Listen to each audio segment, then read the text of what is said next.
Hello दोस्तों, मैं हिमेश यादव आप लोगों को अपने YouTube चैनल में स्वागत करता हूं। दोस्तों, आज हम अर्थमेटिक का एक नया टॉपिक लेके आए, अनुपात और समानुपात। और ये हर एग्जाम के लिए इम्पोर्टेंट टॉपिक होता है। हम आपको अनुपात और समानुपात शुरुआत बेसिक से स्टार्ट करते हैं और अंत तक, जहां तक आपके हर एग्जाम में क्वेश्चन पूछे जाते हैं वहां तक आपके हम क्वेश्चन कराएंगे। इस चैप्टर के हम अनुपात की बात करते हैं। अच्छा, अनुपात होता क्या है? सबसे पहले यही चीज होता है। तो अनुपात क्या होता है? जैसे हमने कहा A/B, ये कोई संख्या है, A/B, दो संख्याओं के बीच अनुपात।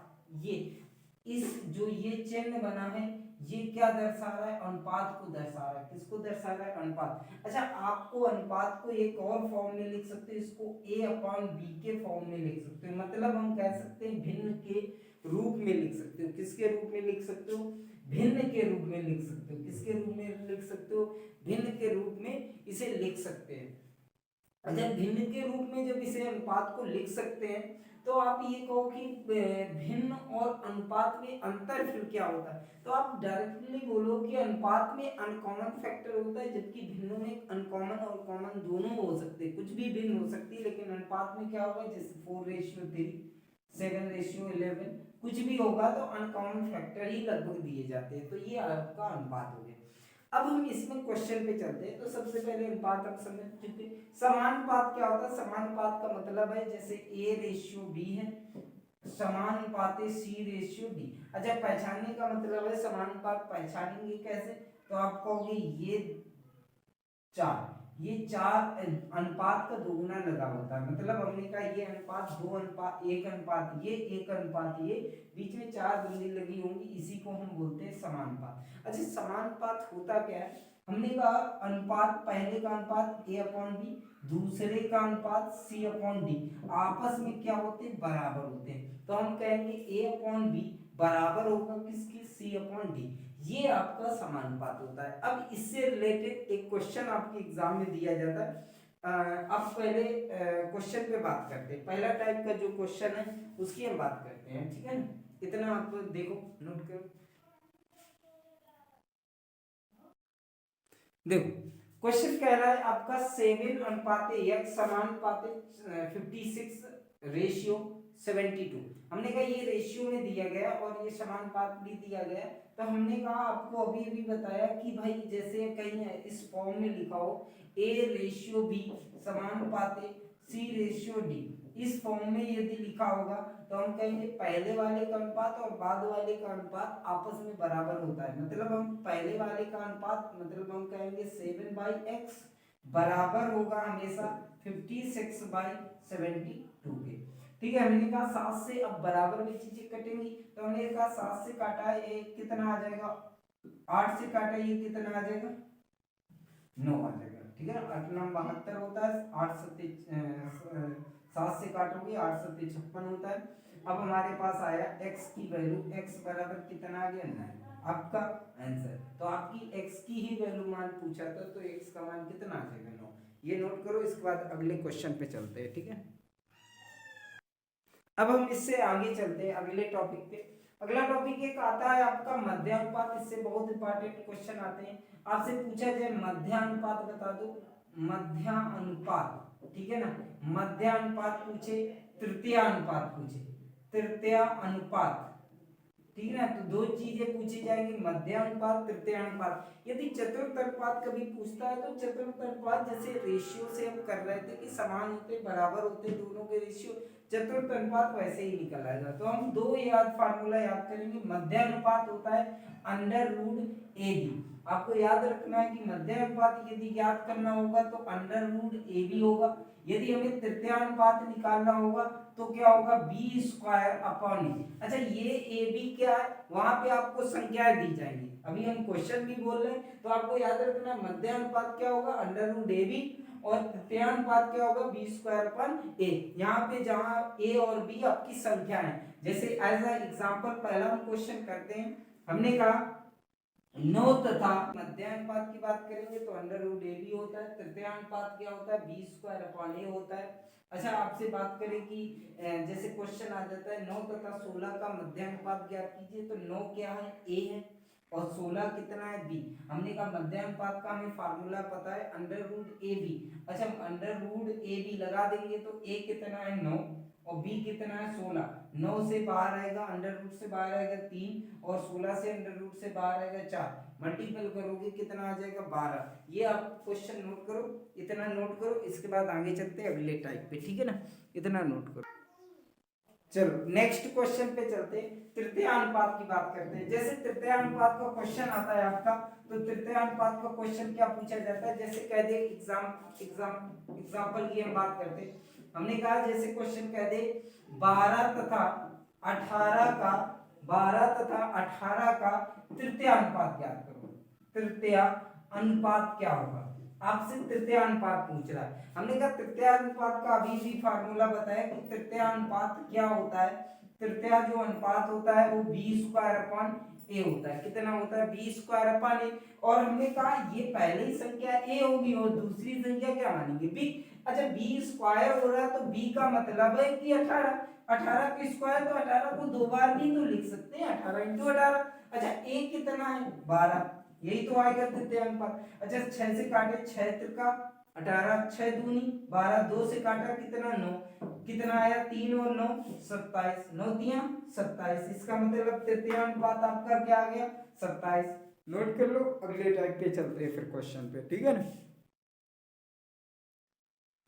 नेक्स्ट क्वेश्चन पे चलते हैं। नेक्स्ट क्वेश्चन जैसे आपको दिख रहा होगा, कह रहा है 6480 रुपए को 6480 रुपए को या दो भागों में 7:9 के अनुपात में इस प्रकार बांटा जाए।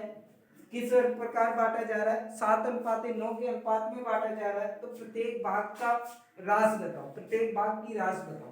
तो हमसे कह रहा है 6480 रुपए, टोटल हमें इतने रुपए दिए गए 6480 रुपए हैं। इसे किस किस अनुपात में 7:9 के अनुपात में इसे बांटा जाता है। किसके 7:9 के अनुपात में बांटा जा रहा है। आपसे पूछ रहा है कि इसका प्रत्येक का भाग बताना है। अच्छा आपसे हम कहें कि या तो आप यहाँ पे x भी रख सकते हो क्योंकि रेशियो है, या आप ऐसे भी कह सकते हो कि भाई पहले वाले को 7 मिल रहे हैं, दूसरे वाले को कितने मिल रहे हैं 9। हमने कहा टोटल कितने दिए जा रहे हैं, तो आपको कि इसको 7 मिले इसको 9 मिले। प्रत्येक भाग में दो भाग हैं तो पहले भाग को 7 दूसरे भाग को 9, तो टोटल दिए जा रहे हैं 16। जबकि क्वेश्चन में टोटल रुपए दिए जा रहे हैं कितने 6480। हमने कहा एक बराबर हम निकालें तो एक बराबर क्या आ जाएगा 16 से भाग दोगे 16 चुको 64, 8 में भाग नहीं जाएगा 0 लगा 16 पचाई 80। एक बराबर कितने के आ गया 405 के। एक बराबर कितने के आ गए 405 के। आपसे प्रत्येक भाग पूछ रहा है तो पहला भाग 7 था, एक बराबर 405 को 7 बराबर 7 से मल्टीपल कर देंगे 405 में 7 ना 35 7 28 2835 पहला भाग लगे। दूसरा भाग बताना है तो हमने कहा 9 का भाग मल्टीपल कर दोगे कितने में 405 में, मल्टीपल करोगे कितना आ जाएगा ये 3635 रुपए। तो दोनों के भाग भी आ गए 2835 और इसको मिले 3645 रुपए। कोई दिक्कत हो तो बताओ। अगले फिर टाइप पे इसको नोट करो, अगले टाइप पे चलते हैं, ठीक है ठीक है। इसके बाद अगला क्वेश्चन आपको दिख रहा होगा, ये भी इंपॉर्टेंट आपका टॉपिक है। क्या टॉपिक है आपसे कहेगा, एक सेकंड, अगला क्वेश्चन है। अगला क्वेश्चन क्या कह रहा है, अगला क्वेश्चन आपको दिख रहा होगा, कह रहा है एक थैले में 4100 रुपए हैं। एक थैले में 4100 रुपए हैं जिसमें 50 रुपए 20 रुपए तथा 10 रुपए के नोट दिए गए। 50 रुपए 20 रुपए और 10 रुपए के नोट दिए गए। इसके बाद आगे कह रहा है कि यदि इनका अनुपात 4:6:9 के अनुपात में बांटा। तो देखो हम वहीं से स्टार्ट कर रहे हैं। हमने कहा 50 रुपए के 4 सिक्के, हमने कहा 50 रुपए के 4 नोट है, हमने कहा 20 रुपए के कितने नोट है 6 नोट है, 10 रुपए के कितने नोट है 9 नोट है, ठीक है ना। ये देखो दोबारा से समझा देते क्योंकि कट गया था यार, एक सेकंड। देखो हमने कहा 50 रुपए के 20 रुपए के 10 रुपए के नोट दिए, नोटों की संख्या दी 4:6:9, ये आपको नोटों की संख्या दी है। हमने कहा आपसे ये कह रहा है कि हमारे जो पी पर्स में 50 रुपए के 4 नोट है, 20 रुपए के 6 नोट है और 10 रुपए के 9 नोट है। हमने कहा देखते, हमने कहा 50 के 4 नोट है तो बताओ टोटल रुपए कितने हो जाएंगे 200। हमने कहा 20 रुपए के 6 नोट है तो टोटल रुपए कितने हो जाएंगे 120। 6 हमने कहा 10 नोट है, 10 रुपए के 9 नोट है तो कितने रुपए हो जाएंगे 90। ये तो हमारे रुपए आ गए ना। हमने कहा टोटल रुपए कितने हो गए, टोटल रुपए हो गए कितना हो जाएगा, जोड़ोगे तो 410। टोटल रुपए कितने हो गए 410। अच्छा ये तो हमारे हिसाब से रुपए आए ना, क्वेश्चन के हिसाब से कितने 4100। हमने कहा एक बराबर क्या है, जीरो से ये जीरो, 41 से 41 कटा, एक बराबर कितने के आ गया 10 के। एक बराबर जैसे ही 10 के आ गया, अब आपको पता चल गया ये एक की वैल्यू जो भी आई, आप कुछ भी पूछे, आपसे पूछा 20 रुपए के नोटों की संख्या तो कितनी आ जाएगी 10 इंटू 6 60। 20 रुपए के नोटों की संख्या ही पूछी थी तो कितनी आ जाएगी 60। आपसे ये संख्या पूछता तो 50 कितनी हो जाते 10 इंटू 40 करते, 10 इंटू 4 करते कितना आ जाता 40। यदि आपसे कहता 10 रुपए के नोटों की संख्या बताओ तो आप क्या करते, 1 10 कितना आ जाता 90, 10 का मल्टीपल करते कितना आ जाता 90 आ जाता। और ये क्वेश्चन आपका फिनिश हो गया। कुछ भी पूछा जाए इस टाइप के क्वेश्चन बहुत सारे हमारे एग्जाम में देखने को मिलते। देखो दोस्तों आज हम क्लास यहीं से ओवर करते हैं, 5-6 क्वेश्चन हुए हैं आपके साथ। इसके बाद अगली जब हमारी क्लास आएगी वो आपकी लगभग 1 घंटे या 1.5 घंटे की क्लास देंगे, ठीक है ना, रेशियो पर कम से कम 5-6 क्लासों में आपको फिनिश कराएंगे और बहुत अच्छे से आपका टॉपिक भी फिनिश होगा।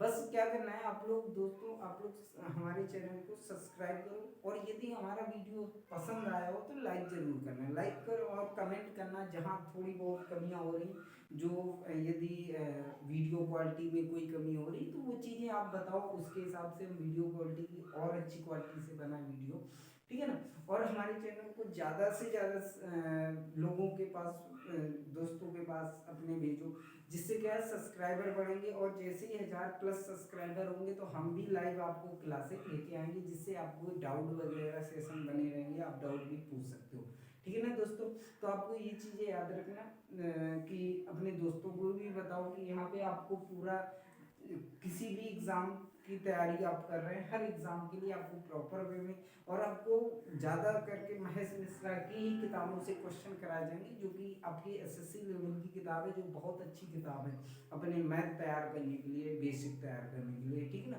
तो आज के लिए क्लास इतनी ही रखते हैं। जय हिंद, जय भारत।